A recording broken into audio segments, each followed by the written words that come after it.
తెనాలి రామకృష్ణుడు ఉపాయం. శ్రీకృష్ణదేవరాయల వారి తోటలో బూడిద గుమ్మడి కాయలు కాశాయి. కాసిన కాయలన్నిటినీ ఎవరో దొంగిలిస్తున్నారు. ఈ దొంగతనం సంగతి రాయలవారి దాకా వెళ్ళింది. భటులు గుమ్మడి కాయల దొంగ ఎవరో తెలుసుకోలేకపోయారు. తోటలో కాపలా కాస్తున్న వీరయ్య, మల్లయ్య, లింగయ్యల మీద అనుమానం వచ్చింది. వారిని నేరుగా రాయలవారి ఆస్థానానికి తీసుకుని వెళ్లారు.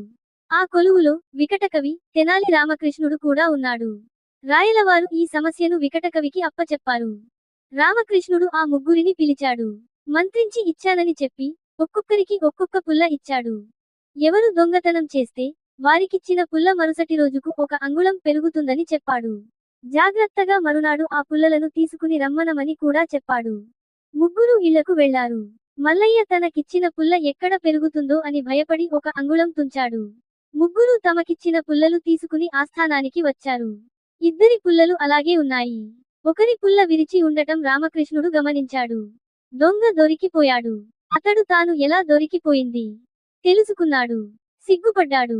క్షమాపణ వేడుకున్నాడు. రాయలవారు అతనిని మందలించి వదిలివేశారు.